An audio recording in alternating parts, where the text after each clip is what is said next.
Shalom. This week's portion is Chukkat. It means ordinance of. Numbers 19:1 through 22:1. Torah Portion is Judges 11:1 through 33. And the apostolic scripture portion is 1 John 4:1 through 6.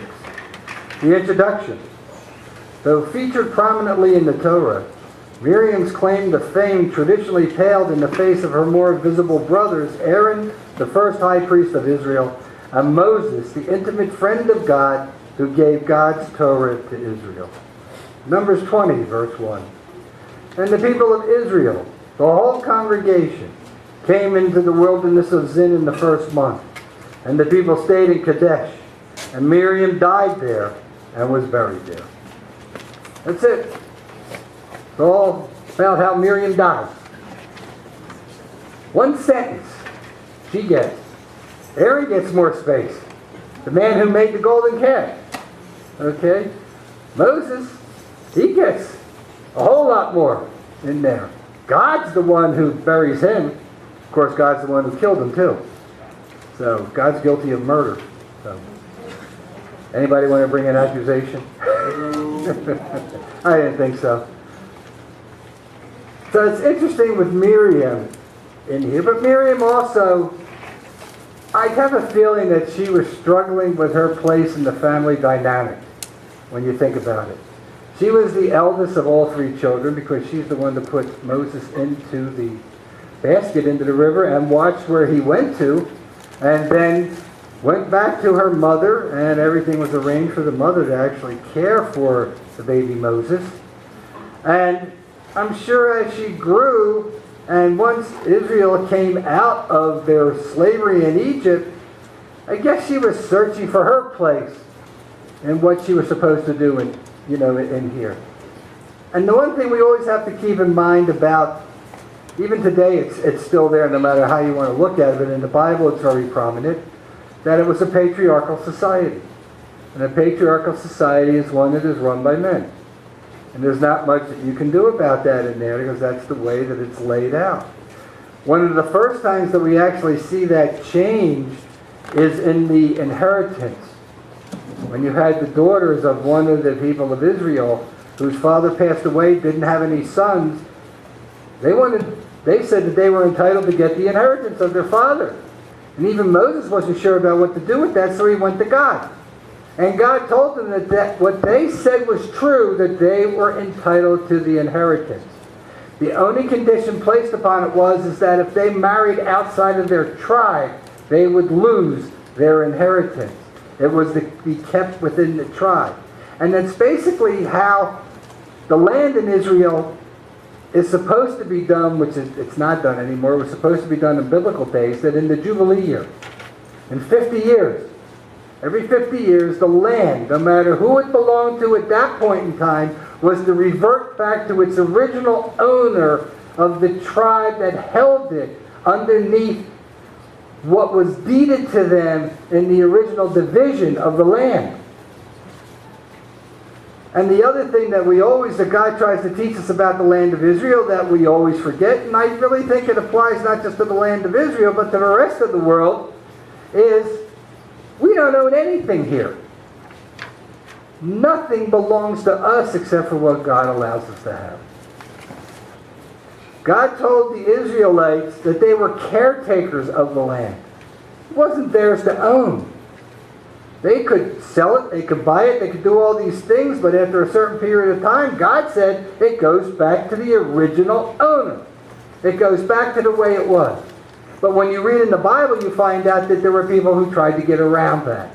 They didn't want to do that. They didn't want to follow it. And it was one of the causes among many that caused Israel to be exiled from the land.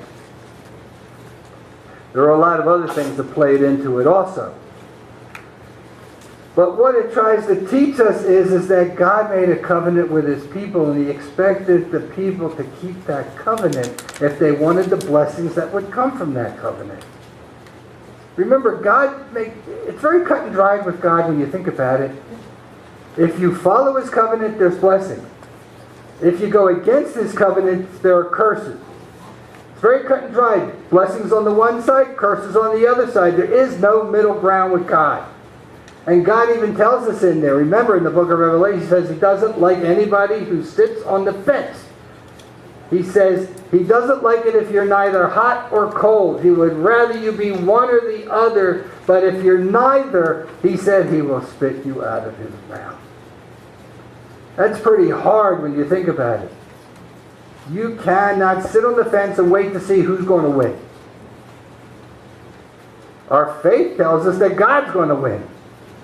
But then our faith is tried and tested throughout. And we always keep wondering, well, where's God? Well, God's at the heart of everything that's going on. Everything that's going on is because that's the way that God planned it. It's supposed to turn out that way. All this turmoil, everything that's happening throughout the world today is part of God's plan. Some people will say, well, no, it's part of Satan's plan. Satan has his own plan, but it runs in concordance with what God wants. Satan believes he has his own plan, but he's deluded himself to think that he has his own plan. Because Satan is actually following God's plan. He just doesn't want to admit it, or he doesn't realize it. And I think if you're full enough of yourself, you probably don't realize it. You think that you're greater than the one who actually created you. The creation can never rise above the Creator. It's impossible. So what did Miriam do wrong in the Bible that was here? Well, for one thing, she challenged her brother Moses to his place as leader of Israel. The thing I always loved about that story is that she kind of dragged Aaron along. I guess Aaron was supposed to be her backup. But in the conversation that takes place, we don't see Aaron saying a thing. I think Aaron just went along because his sister kind of bullied him into it. And I wouldn't be surprised if she did. Because the only one that was punished in that incident was Miriam. And what was she punished with? Well, some people would say that it was leprosy. But it wasn't leprosy. It was the sin of Lashon Hara, of the evil tongue, of committing slander and gossip against Moses. Now, she had told Moses that we both, Aaron and myself, we also talk to God. And God speaks to us. And God, blah, blah, blah, and does all these other things and that, whatever, and went on and on and on. And Moses didn't say anything about it. And then all of a sudden, the cloud appeared. And God spoke from the cloud, and he says, the three of you get the heck out here. And they went there. And I wonder if Miriam tried to talk back to God at that point. We're not told that in Scripture, but I don't know. I guess she thought she was on a roll because Moses wasn't really saying much at that point.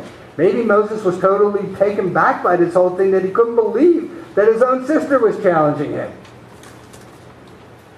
Moses never wanted the job to begin with. He was a very reluctant draftee. Very reluctant.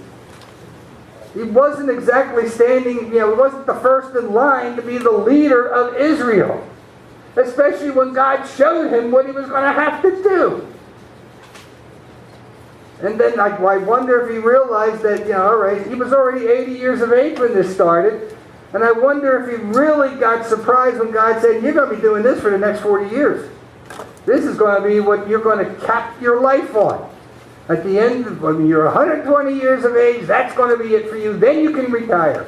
You're going to retire because you're going to die. And I wonder if Moses thought, well, maybe he didn't think about it in the beginning, but as things went on, I wonder if he thought, I wish I could die now. He had his hands full. God gave him a large job to do. His job was to organize the nation of Israel. They were slaves. They had just been released from slavery and bondage in Egypt, and his job was to make them into a nation, a people. But it took 40 years going through the wilderness in order to do that. But it was necessary because the generation that came out of Egypt that was 20 years of age and up had to be killed. Why did they have to die off? Because they had rebelled against, not against Moses, they had rebelled against God. Moses was God's representative here on earth. at that point in time, and to rebel against what Moses was doing would be to be rebelled against God. And the thing that always amazes me about it is what God had done for them, time and time again, over and over and over again. Miracle after miracle. He fed them, He clothed them, He took care of them, He provided for them. He led them into battle. He helped them to defeat their enemies. And they still complained. They still weren't happy. They still challenged Moses. They still challenged Aaron. They still did all these things.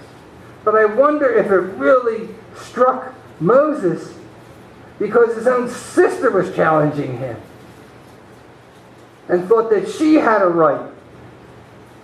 You only have a right to what God calls you to. And if God calls you to it, then that's fine. But then you better make sure that it's God that you're hearing from. Because there are a lot of people out there today who say that God spoke to me, and then when they open up their mouths, I don't see anything that resembles anything that the book of the Bible says. I really don't. And they'll tell you, well, things change. How can things change in the Word of God when God says it doesn't change because I don't change? So if God doesn't change, how can the only ones that change are us?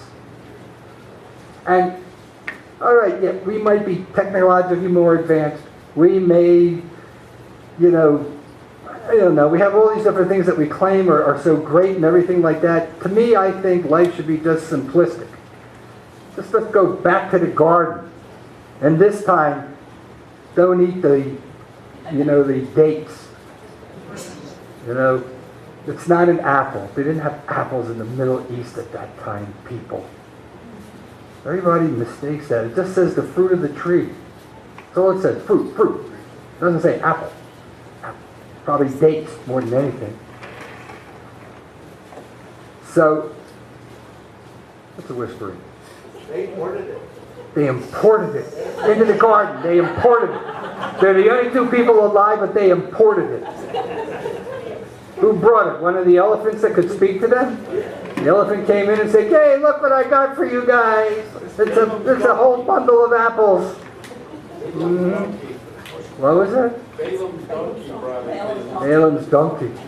Balaam's donkey had more brains than Balaam did. Yeah, I know. He knew when an angel was standing there with a sword in the middle of the road, blocking the whole way, and Balaam was kicking him along. "Ah, you dumb donkey, move along, move along." I wonder if the donkey turned around and said, "Who's the dumb one here? Can't you see?" And then finally he did see. And then he went, "Whoa."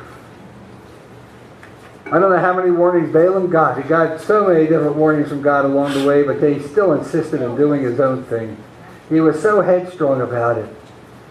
He did turn down the first few efforts to get to curse Israel, but ultimately in the end he gave them a way to go and get Israel by challenging the men to the lowest common denominator through the women in order to seduce them into worshiping their gods. That's the problem that God always faced with his people. It never changed. Even when they were in the land of Israel, the command was to them is to wipe out the 7 known nations that were in the land of Israel. Men, women, and children. Now, to us, that seems kind of harsh. But God commanded that because he knew what the children of Israel would do. That if they didn't have total possession of the land and nobody there that could tempt them, they would fall into that temptation and they would wind up following the gods of those nations that lived in the land. And they were proven true because they did not exterminate all of those nations. They let some of them live. And to this day, they're still being harassed by those people. Because they didn't do what they were told to do all those years ago. It's not very difficult. Well, I shouldn't say it's not very difficult to do the things that God asks us to do. It is difficult at times. You have to weigh a lot of things about that. All right, how will it affect my family? How will it affect this? How will it affect that? Or how do we do this and do that? And how do we do, and how do we fit it all into the way that the world's working? It's very difficult to fit the ways of God into the ways of the world. And it's The opposite is true too. You can't fit the ways of the world into the ways of God. It's very difficult in order to do that. And it's a challenge. And a lot of people are challenged in many different ways. You're challenged in your jobs. You're challenged in so many different things. I find it's much easier when you're retired to do the things of God. Isn't that true, Catherine and Jean? Mm-hmm. Yeah. But you don't miss the post office, Jean, do you?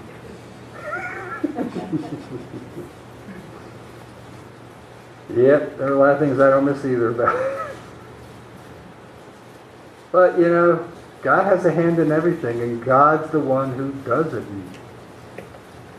I never thought that 30 years ago or whatever I would be where I am today. God took me on a little journey, and I never could believe it. Even when I moved out here, when I first moved out here, I couldn't believe I would wind up what I'm doing now. I mean, this congregation is, this fall, 22 years, this congregation will be here. What a blessing. Oh, God, yes, my hair was black when I started. Now look at it. Now you're just like your name, Silver. You better be careful there, Bruce. I'm seeing a little bit on the sides there. I figured you were missing me. Oh, goodness. I should have taken you to Israel and left you there. You and Prentice. I can see the two of them just going along there, buddies, arm in arm. It would have been a blessing. God works in mysterious ways. Oh, if you knew Prentice, you would know what I was talking about. Oh, that's Mandy's dad. 80 years young. And still full of spitting.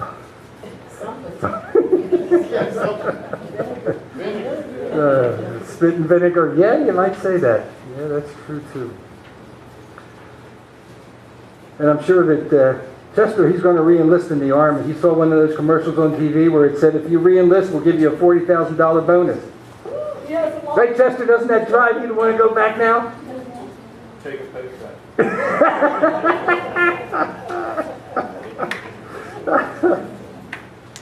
Oh, goodness. Come on. The government would never lie to us. Enough said on that. Oh, goodness, yes. Every time I look, I love to read international politics, too, and what's going on in other countries and things like that. And, you know, it's no different than what's going on here. It really isn't when you look at it. Everything's in a turmoil, no matter what it is. But yet, you know, God's the one that's in control of it all. So what we see as being turmoil, and what we see in things being topsy-turvy and being turned upside down and everything like that, God is in control. Because God has a plan. And His plan has to come to fruition. God says He cannot put His word out there and have it returned to Him unfulfilled. It cannot come to pass that way. It must come to fulfillment. Because He is God, and when He speaks, it has to come to pass. So there's a lot of prophecies that are in the Bible that still have got to come to pass. So there's still a lot of things that have to happen in there, but I think He might be putting things into motion. I'm not saying that it's an absolute, because people have said that years ago, 100 years or more ago, even longer than that, 2,000 years ago. Most people don't realize that the Apostle Paul was actually waiting for the Messiah to return in his day. His writings show us that. His later writings show us the opposite, that he finally comes to the understanding that God is not going to be coming in his day. And then he begins to urge the people to persevere and to hold on. Because he didn't know when the Messiah was going to come. He hoped that it would have been in his day, but that was 2,000 years ago. 2,000 years later, I don't know when the Messiah is going to come. Things may look that way, but things have looked that way before. We don't know. There's still more pieces to the puzzle that have to become and have to fit together. They have to come together. In Judges 11, 29 through 31. Then the Spirit of the Lord was upon Jephthah, and he passed through Gilead and Manasseh, and passed on to Mizpah of Gilead, and from Mizpah of Gilead he passed on to the Ammonites. And Jephthah made a vow to the Lord and said, if you will give the Ammonites into my hand, then whatever comes out of the doors of my house to meet me when I return in peace from the Ammonites shall be the Lord's, and I will offer it up for a burnt offering. Now, we have had this discussion in the past in Bible studies, and everybody has their own opinion about what it means and how it's going to come in here. But something kind of struck me when I was preparing for this message and read through this thing. And I was thinking, now in those days, and they show by archaeological discoveries, that homes were made in such a way that they would bring their animals inside, their livestock into the home. And they had a pen area for them in there. But we know that in this case, it was his daughter that came out the door first. I'm beginning to wonder if he was hoping it would have been his wife. I am not saying anything against, but I'm just saying we don't see any message of his wife there. Yes, dear, right? Huh, honey? I knew that would wake you up. You're in trouble now, Rabbi. I'm always in trouble, it doesn't matter. I'll get it after we're done and we're ready to go out to dinner later on. I won't be able to eat my dinner because I'll lose my appetite by then. But I'm just posing a situation here that where was the rest of his family? Was he a widower?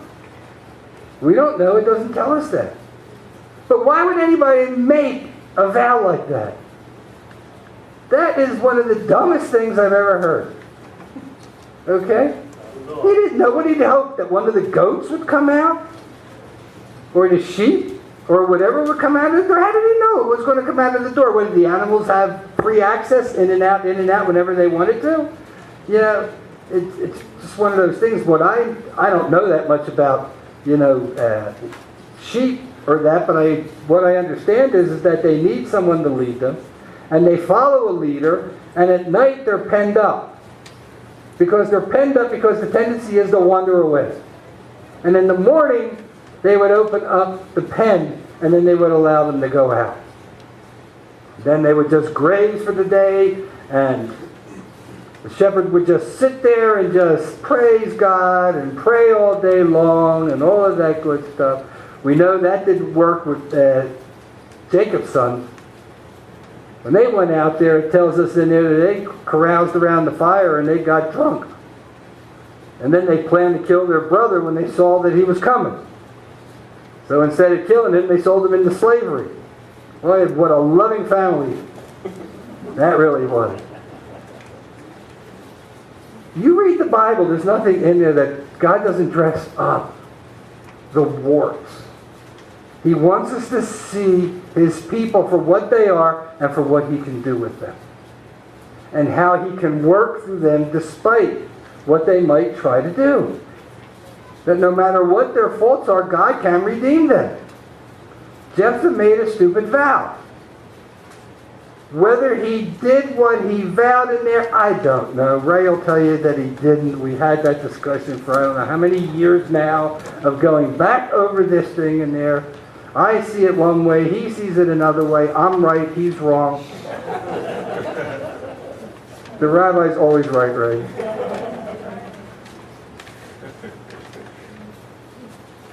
Even if I'm wrong, I'm right.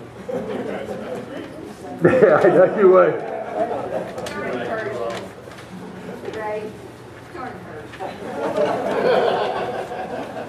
I love you, dear. When he's wrong. And when he's wrong, he's right, but he's really wrong. So, what this also tells us here is that Jephthah was just as wrong as Miriam was in what she did, in challenging Moses, who was put in his place by God. And she was punished by God for what she had done. And interesting enough about that story, after she turned leprous or white or whatever the affliction was that came upon her, Aaron begged Moses to intercede with God on her behalf. Moses did not resent or hold against Miriam what she had just done, and he willingly interceded with God on her behalf. The only thing that God said about it was that she would be put outside of the camp for 7 days. And that was her punishment in the sight of all of Israel, to be put outside of the camp with that disease on them. And I'm sure that everybody in the camp wound up finding out what she had done. That she stood as a warning to the rest of the people, don't challenge my anointed. I chose Moses. You didn't. When Israel was permitted to choose their king, the first king of Israel, they chose Saul. Now God didn't choose Saul. The children of Israel chose Saul. They wanted a king because the rest of the nations had a king, so they wanted to be like the rest of the nations. That was their first mistake. And it was their last mistake. If you want to be like the rest of the nations, then you don't want to be God's people. Because do the rest of the nations have God? I doubt it. I mean, even back then, the majority of them were pagans. There was only one nation on the face of the earth that was worshiping one God, and that was supposed to be Israel. But we know that Israel mixed in paganism with worshiping the one true God. They did that. And today we do the same thing. It doesn't matter where you go, whether it's a synagogue, whether it's a church, it doesn't matter. You can go in there, you can say all the right words, you can do all the right things, but then you have to really look at yourself in the mirror and think, am I doing the things I'm doing for God? And have I taken things that God has declared to be unclean, and am I trying to make them clean? You cannot in your own power make anything that God has declared unclean clean. It doesn't work. So I think right now we're probably going through a testing phase. And God is testing us to see where our hearts are at. He wants to see what we're going to do. He's going to see whether we're going to stand up for Him or not. But we have to stand up for Him the way that He's teaching us to stand up for Him. And not compromising our walk. Because when you compromise your walk, that's when all hell breaks loose. And when you try to hold to your walk, all hell can break loose. You can be tested in that. God will hold you to that. If you say that you're going to walk the walk, then you better be walking the walk, because God will hold you accountable. 1 John 4, 1 through 6. Beloved, do not believe every spirit, but test the spirits to see whether they are from God. For many false prophets have gone out into the world. By this you know the Spirit of God. Every spirit that confesses that Yeshua the Messiah has come in the flesh is from God. And every spirit that does not confess Yeshua is not from God. This is the spirit of the anti-Messiah, which you heard was coming and now is in the world already. Little children, you are from God and have overcome them. For he who is in you is greater than he who is in the world. They are from the world, therefore they speak from the world, and the world listens to them. We are from God. Whoever knows God listens to us. Whoever is not from God does not listen to us. By this we know the spirit of truth and the spirit of error. So this is interesting. It says that the spirit of the anti-Messiah is in the world already, and the book of 1 John was written probably anywhere about 1700 to 2,000 years ago. You think about that. So if the spirit of the anti-Messiah, as most know him as the Antichrist, was in the world already then that spirit is still in the world today. And it's making itself more evident each and every day. Every time that we turn around. I remember reading a news thing this past week. I forgot exactly where it was, but off of one of the continents, an island popped out of the water. And I showed a picture of it, and I went, oh, that's nice. And everybody went running to want to get to that island. They all said, we want to get on that. And they were saying, you better be careful because it could suck the island back down again. But, you know, it's really interesting the way things are happening. You know, Antarctica is melting. Whether you believe in climate change or not, whatever's going to be, it's happening. However it's happening. Maybe God's causing it. You don't know. Maybe God's doing something to change the face of the earth in order to remake it in the way that He wants it to be. We don't know that, but I believe that God uses the elements in order to show His power at times. He shows that He's the one that created it. He's the one that's in charge of it. He's the one that can speak it and that it will happen. We can't do that. Even Satan can't do that. Satan can't move the elements. He doesn't have that power. He doesn't have that authority. The only thing he has is the authority that God gives to him. Even Satan answers to God, and that really has to tick him off. Think about that. You want to take down the one that created you because you want to take his place because you think you're better. But you can't, because he's the one that created you, and you can't undo the Creator. You can't do it. And that really has to make him angry. Either that, or as I said earlier, he's deluded into thinking that he has the power to do whatever he wants to do. Remember, he talked 1/3 of the heavenly host into following him. And these were beings created by God to be in His presence and do His will, so they stood in the very presence of the Creator Himself. They did His will, they saw His glory, and they still rebelled against Him. You know, I see a lot of people, I've seen people over the years, I've seen them embrace Messiah, I've seen them turn against Messiah, I've seen them done so many things that are just unreal in the things that they do, and it just doesn't make sense to me. Because even in the lowest point that I ever was in, I always held on to my faith in God. I always looked for Him to pull me out of whatever mess I got myself into. A lot of times He didn't get me out of those messes. He let me try to figure a way out of that. But then I could always see God's hand in the different things, no matter it did not appear in the way that I had hoped it would have appeared in. But in looking back over things, I could see that God was at work and God took care of the situation. And in doing that, we can see that. But that's because we have the luxury of growing older and being able to have something to look back on. And there's a lot of things that we forget over time. Sometimes we do it deliberately because we don't want to remember them. Nobody really wants to remember a lot of the things that happened in their life if they didn't go the way that they thought it should have gone. But we should remember those things because we need to learn from those things. We need to understand those things. We need to put it in its proper perspective in order to be able to move forward in our walk with God.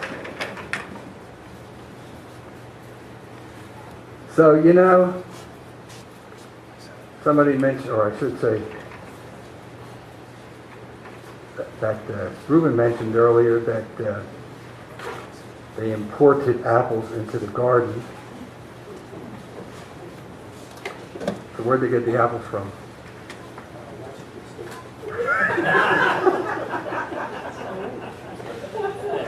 Got them from Walmart. The goddess of Walmart. Oh, buddy. Well, they might have been worshiping something similar to that back then. You never knew. Sometimes I wonder how Adam and Hava felt after they were kicked out of the garden and barred from it. A lot of rabbinical stories that you read tell you that they longed to go back into the garden. They wanted to get back in. They wanted to be back in God's graces again. They wanted to do all of that, but God had shut the way to them that they were forbidden forever to go back into the garden.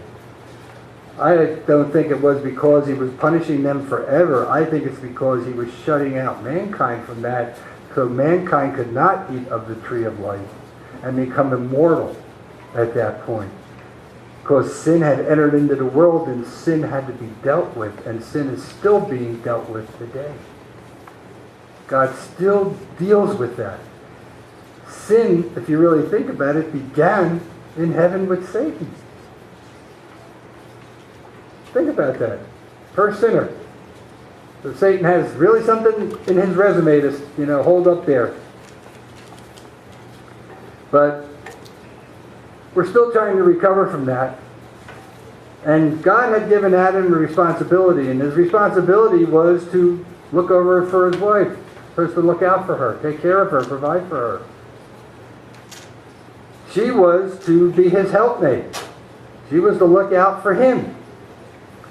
But when it got down to it, and Adam and Chava and the serpent stood before God when he came into the garden, and he wanted to hear the stories about who did what and how did it happen.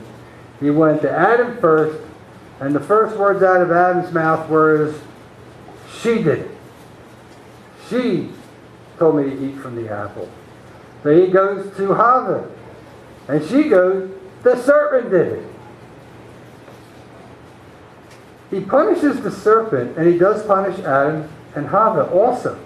The serpent is really punished in what he's doing there, but you notice that the serpent didn't say, "Satan made me do it," which should have been his response to that. Because according to, if you understand what the Bible is talking about there, it was implied that the serpent was the wisest of all the creatures that God had created, and also apparently could walk upright.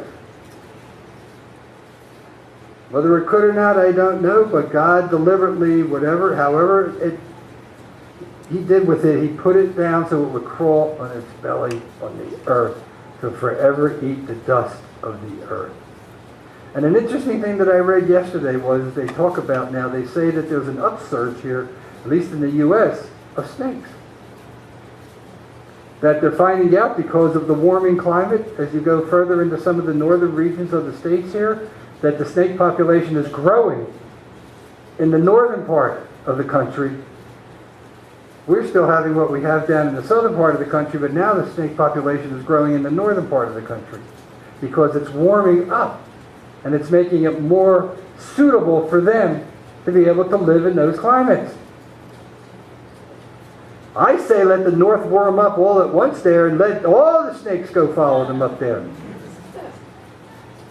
I've seen enough of them over the years. So I'm going to close with this.